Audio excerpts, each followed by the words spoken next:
from David Hume's Enquiry Concerning Human Understanding, still in Section 5, the skeptical solution to the doubts raised in Section 4. Hume has said that our knowledge about the world outside the mind comes from the principle that cause and effect exist, the principle of causality.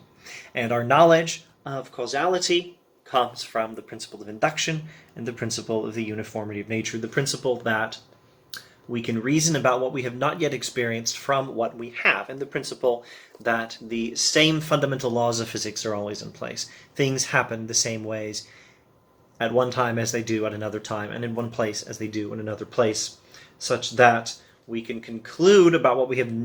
We can draw conclusions about what we have not experienced from what we have.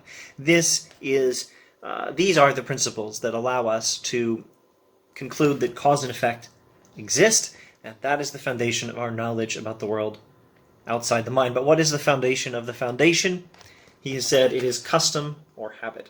We don't actually have any reasoning that promotes the principle of induction and the principle of the uniformity of nature. These are the principles by which we reason about the world from experience, and they do not themselves come from any reasoning independently of experience, and they can't come from experience because they are how we reason from experience. So they're not the products of reasoning from experience. They are the source of reasoning from experience, and they don't come from reason independently of experience. So where do they come from? They come from habit or custom. It is a human custom to believe in induction. It is a human custom to believe in the uniformity of nature. Custom, then, is the great guide of human life.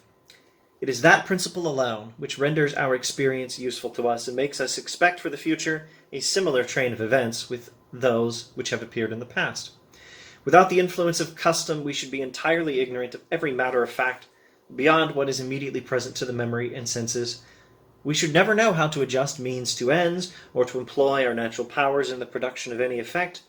There would be an end at once of all action, as well as of the chief part of speculation. There would be an end at once of all action and of most speculation if we did not have the custom to believe in the uniformity of nature and believe that induction works.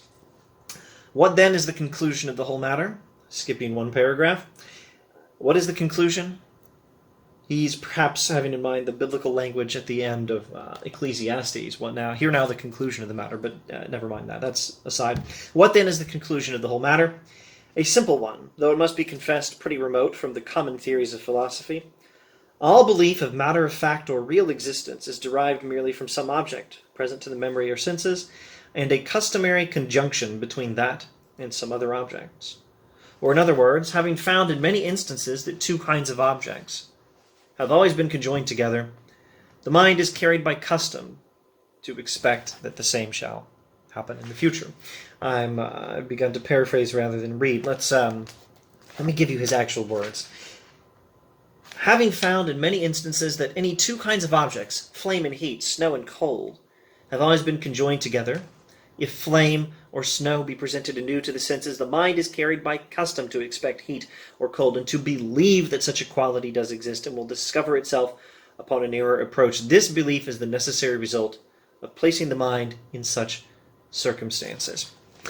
When we observe that in our past experience, fire is associated with heat, or cold is associated with snow, we conclude that it will be that way in the future. Why? Because we believe in cause and effect. Why? Because we believe in the uniformity of nature, and we believe that induction works, that we can reason about what we have not yet experienced from what we have. This custom of believing this way is the great guide of human life, and only a fool or a madman, he has said, would not follow this custom, but it's just a custom. It's not the product of reason.